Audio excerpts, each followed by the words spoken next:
My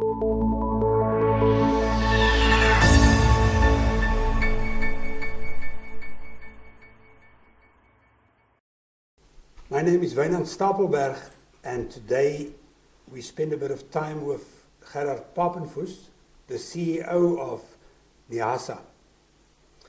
Gerhard, we are very interested in bargaining councils, and I think you know the history of bargaining councils, how they started in 1924, and also that they were born out of warlike situation. Now, it's nearly 100 years ago, but lately things are changing dramatically on the bargaining council front. We are thinking of the demise of the MA IBC. And I would like to ask you this morning, do you think that bargaining councils are still relevant when it comes to setting wages and working conditions? Or do you think there need to be some drastic changes to the way that they've been operating? Look, thank you, Wynand. Councils are indeed very relevant because they're there. Yes. And the negative impact they have in the market make them very relevant. The issue of bargaining councils is indeed very relevant. But unless they change the way agreements are made and agreements are extended, I don't see them lasting into the future for too long. Since its inception, bargaining councils protected an exclusive group. And it's still the case. Bargaining councils protect those that are in jobs to the detriment of those that's trying to find jobs. It is protecting the system itself instead of making a contribution to the growth of the economy. And who our councils are protecting, and that's, if you look at the extension of agreements, who's benefiting? Big business and big trade unions. Those who are in the system benefit through the system. And unless that change, the opposition to councils will increase to such an extent that it will eventually lead to the demise of all of them.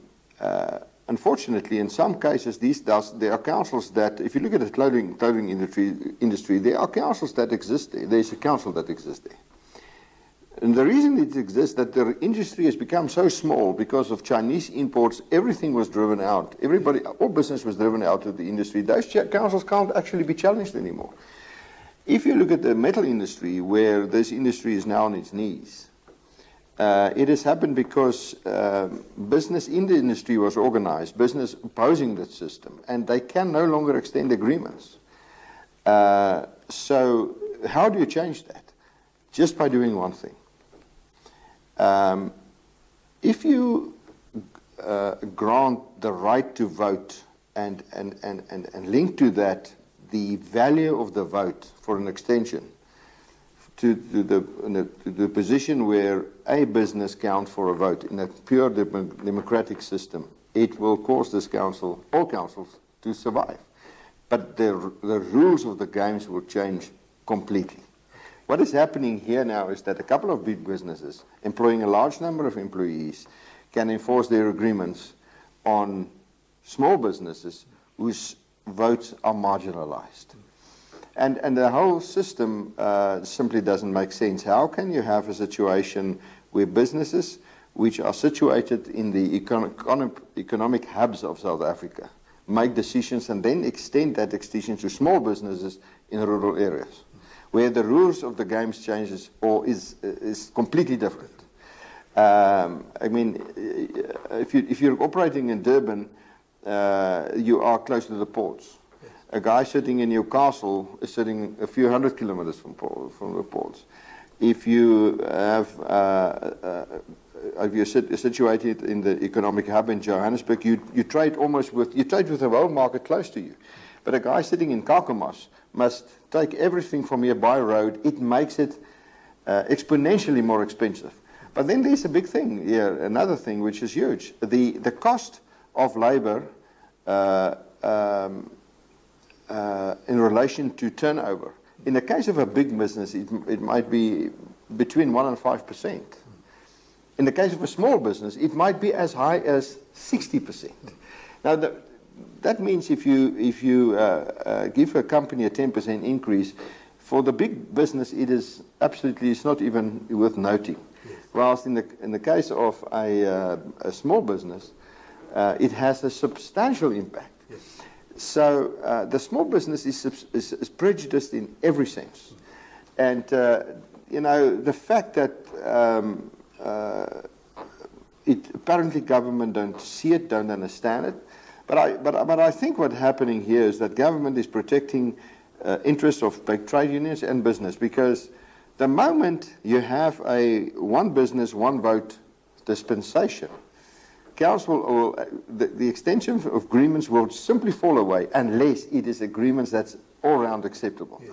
So the fact that big business can make a deal of 10%, avert a strike, because they're very strike sensitive, then enforce that deal on somebody else who didn't make the deal, but now has to pay, and perhaps pay twice, because you can, as a big business, incorporate the price of the increase into your product and then sell it to the small business.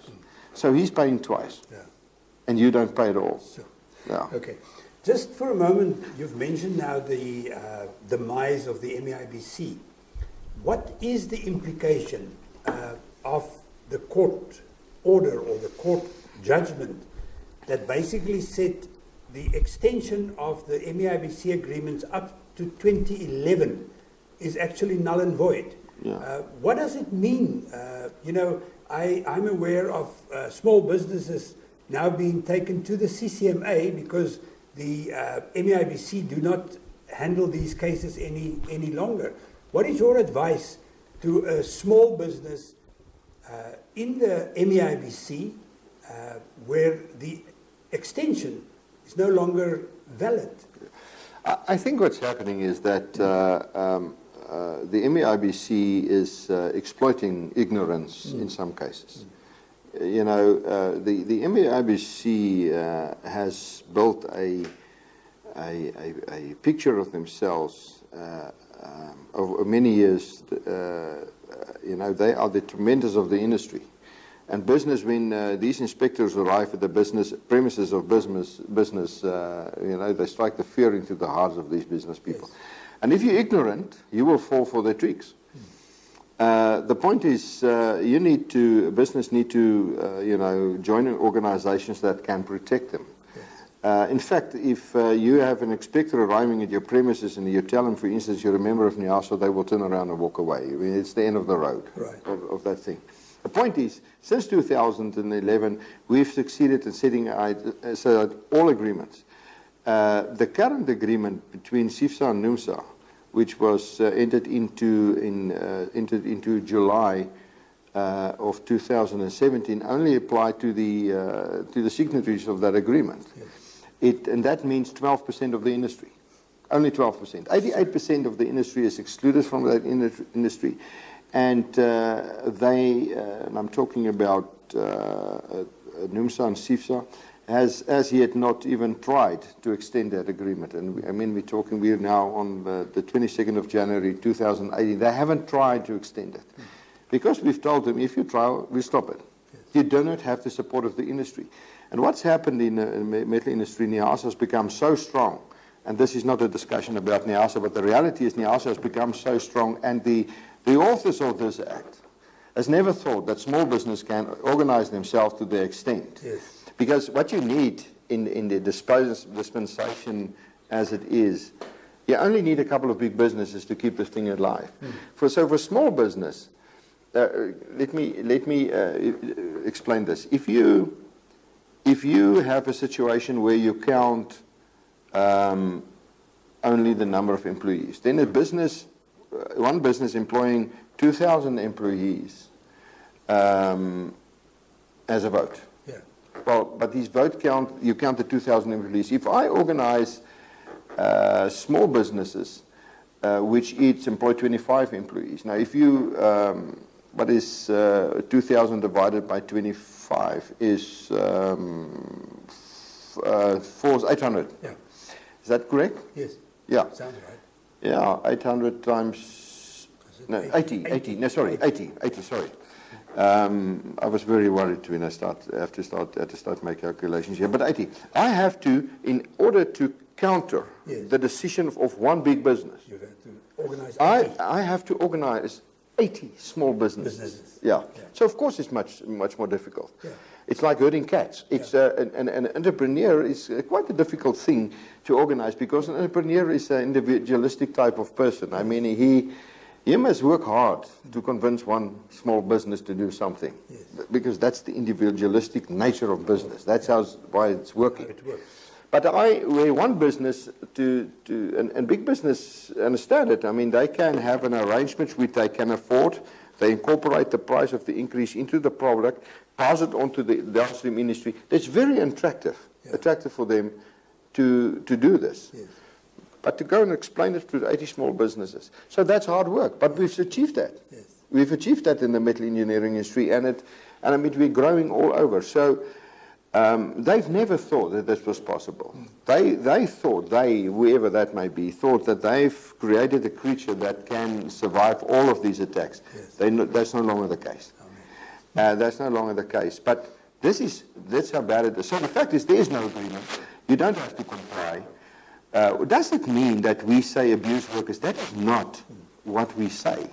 But we say the only sustainable wage is a wage which, A, you can afford, and secondly, you want to pay. Yes. There are rich people. If Bill Gates employs a domestic worker, he can pay her $1 million an hour. But he doesn't pay her that because he decides what he wants to pay. And the moment there's legislation that says you will have to pay an amount which you don't want to pay, even if you can afford it, well, it will lead to joblessness. People might turn around and say, but then employers are stingy and they're simply bad people. Listen, the point is, any businessman pays. If you're a payer of a wage, if you're a job creator and a job giver, then you pay the wage which in your own subjective judgment is fair. Yes. And if the state intervenes and say, you shall do more than that, it leads to joblessness. Yes. There's the two criteria. It must be sustainable, affordable, and then what you want to pay. And that is what we want for. Are we in favor of small wages? No, we're not. But it doesn't, this is not a moral issue. It's an affordability issue. What you can afford here in Pretoria is not necessarily affordable for a guy in Bosbokrand. Yeah. And even the wage of 3,500 rand, and people have confronted me because I'm not in favor of that. Yeah. And people have come to me and said, so you say that 3,500 rand is too high a wage. Yeah. And I say, no, I don't say that. I say to prescribe any wage is a problem because 3,500 rand might not be a problem for you, but for a small businessman, in Bosbokrand, for instance, that's a huge amount of money. Yes. And he can't afford it. So are you going to enforce it on you, or are you just going to enforce it to the guy that's already paying it? Because if that is the case, well, then what's the purpose of the act? So you'll have to go to areas where people are actually not paying it. Yes. And then you'll find they can't pay it. Because in Bosbokrand, a minimum wage of 3,500 rand for a little man who's got a little shop of whatever nature, that is a huge amount of money. So it will lead to joblessness, unless you decide we're not going to force it there and just go and force it in Johannesburg. Then it's worth you wasting your time because minimum wage is already far beyond that.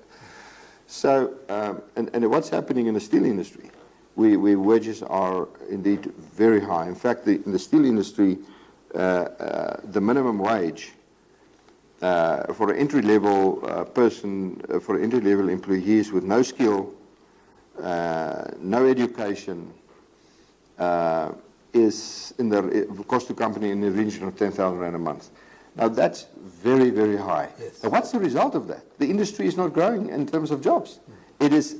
We are now employing the number of employees in the steel industry which were employed in the 70s. Sure. In the meantime, the population has increased from 20 to 50 million. We should have employed 3 times what we are employing. So it has an impact. And that's the debate on minimum wage.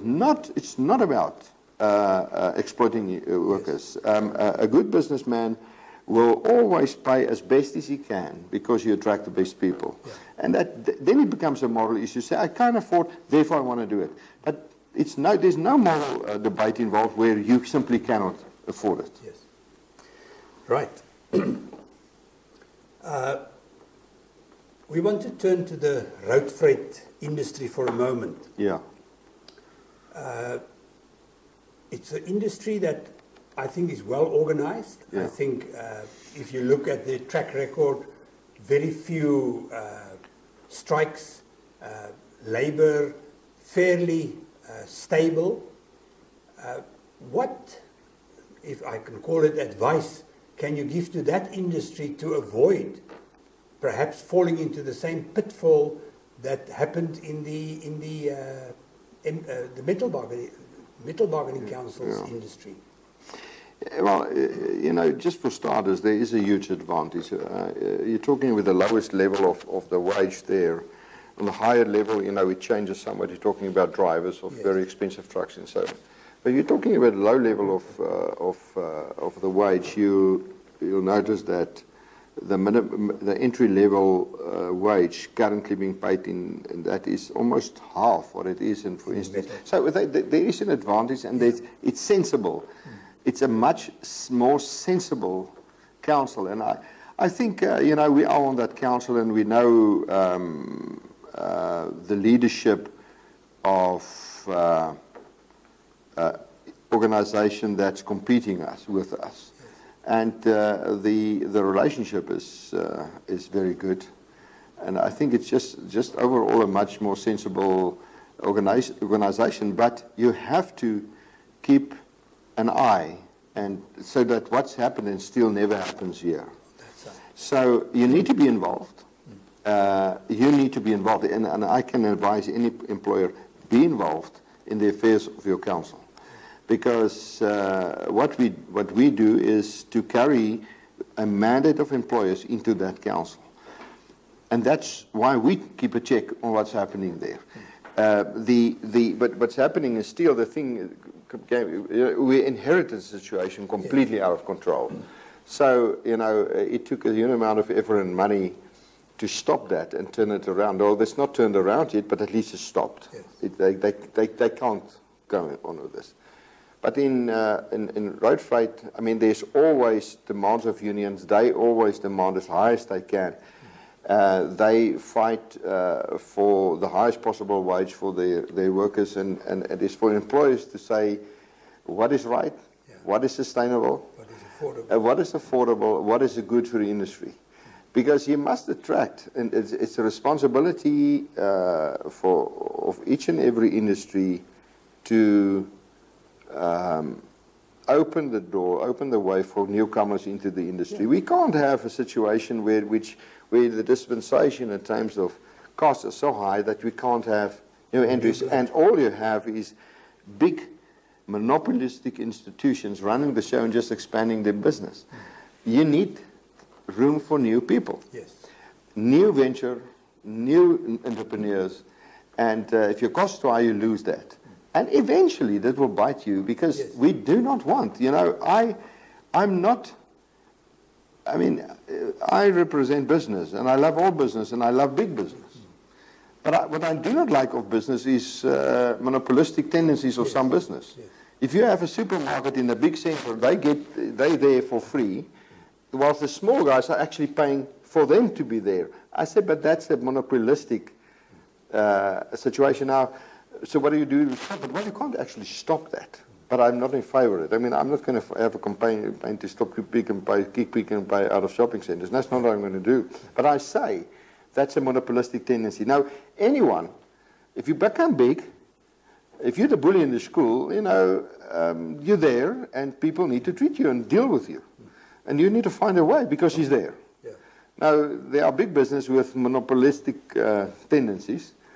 And although I love all business, when it comes to that, I say, there's a bit of strife between us on this issue. But that's a normal thing in society. It happens. Yes. But we're involved in bargaining councils, and in that area we say, let us organize SMMEs very, very strong to stop that. Because, if you allow a guy to treat you badly, he will most probably. Yeah. So you need to tell him very fast, don't do it. This is the line. I'm here, and I'm strong. Okay. Right. A few new things happened in the new year, and I think everybody would love to hear your thoughts on our new, the new guy that's going to be in charge. I don't know. Yeah. We don't know exactly when. Yeah. But what is your views on Cyril Ramaphosa taking over the reins? What effect do you think that could have on bargaining councils, on trade unions, on business? Yeah. We would like to hear your views on that. Okay, let's start with the overall picture, the political picture. I think, of course, it's tremendously positive. Yeah. When Cyril came to power in December, I mean, the first thing that I was very concerned about is that the NEC, the top six is divided right in the middle. Yes. Three comes from the previous dispensation, and he and two others are forming the fresh head of the dead fish. Yes. The rotten fish. And the NEC is almost split in the middle. I think Cyril may have, but it's dicey. So to be in charge with that kind of sport is very challenging. So I was that night after he won. And I mean, it was indeed, he didn't win by far. I mean, it was, in terms of that number of votes, and you win with 150 votes, I mean, this is a close call. And I mean, there were events, while I was looking at what's happening there, I saw things that really worried me. I thought, well, this thing is going the wrong way, from what I saw on television. But what has happened ever since is very, very positive. I mean, if you look at the law enforcement agencies clamping down on a lot of people, and I mean, Cyril is not your state president, but I tell you, he is de facto actually already the president. I think the previous Mr. Zuma's history, whether he remains in that position or not.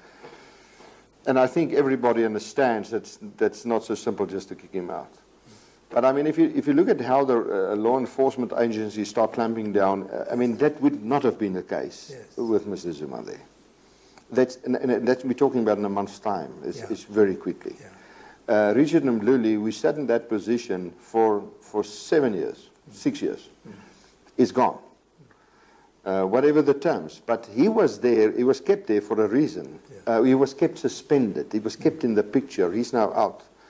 The board of ESCOM is a new board, and tomorrow the World Economic Forum starts in Davos, and Cyril Ramaphosa is leading the team. So, and then coupled with that, Mr. Ramaphosa understands what the importance is of business confidence in South Africa and in the world. He understands that. Because he's a businessman, and people, I've talked to people, I made a speech somewhere, and people say to me, what's the most important thing that must happen in South Africa to have business growth? And I said, the most important thing above everything is business confidence. Yes. But if you tell people, we're going to take your businesses away, well, we can't create business confidence. So, in a story. Yeah. Now, I've listened to things that Mr. Ramaphosa said, and certain things that he said, exploitation of land, etc., which was to one extent worrying, and then we've qualified that. And but you must understand that he must, in terms of what he's saying, he must please a number of people. Yes. So one mustn't overreact immediately to what the guy is saying. And when a politician talks, you must say, okay, that's what you said.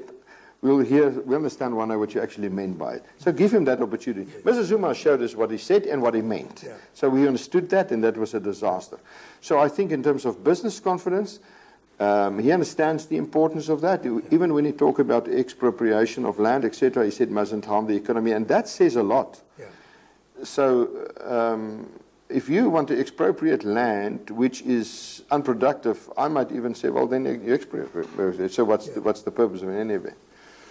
As far as labor relations is concerned, one must understand that where Mr. Ramaphosa comes from as General Secretary of National Union of Mine Workers, he was a trade union guy. Absolutely. So, but he became a businessman. Yes. So I don't, maybe his business, the business side of him is winning. Yes. So I'm not, but maybe it's a good thing that an ex-business trade union guy can talk to trade unions. But he says he wants to reindustrialize the country. Right. Now, if you want to reindustrialize, you know, if I set a wage in a bargaining council, which if my neighbor start importing that product, he undercuts me and he put him out of business. I am forced to follow exactly the same. I cannot, if I can't manufacture here for a lesser price than what I can import, well, I deindustrialize. You know, you don't have to be too clever to understand that. The clothing industry, what's happened is that clothing bargaining council made rules what employers had to comply with. In the meantime, people started importing from China. That killed the whole industry because the moment that happened, you had to kill your business, and manufacturers became importers and retailers. Yes. But you don't create jobs with that. No. So it's as simple as that. If you say we want to reindustrialize the country, then I say, well, there's certain things that need to be done. Red tape need to be removed or relaxed to as much as you can, because the more you do that, more people will be employed. Now, people said the moment you do that, you will have abuse of workers. But the strange message is that everywhere where you have a relaxation of those rules, people become richer, not poorer. Develop. And you develop. Because business compete with each other, and an employee becomes a commodity with which you need an advantage. You need good people. If you don't pay them well, they leave. We all know that. I experience it. We in NEASA train people, lawyers, they become top guys here, and then they bought by big companies and become human resources directors at companies. We experienced it, but that's something we had to live with. So let the market sort this itself out. But strangely enough, the more you set rules and you say we will have equality in South Africa, what happens, you will not have equality on the high level, you'll have it on the very low level. You will have extremely poor people, all even, and a bunch of extremely rich people who abuses that system and understand the system. So I say decentralize the market. The best person to make a decision on what is good for his business is the employer. Now, some people, especially socialists, don't understand that. They think we'll have to because if you decide you're going to make a decision that's bad, well, it can't be, because if you make bad business decision, you're going to be out of business.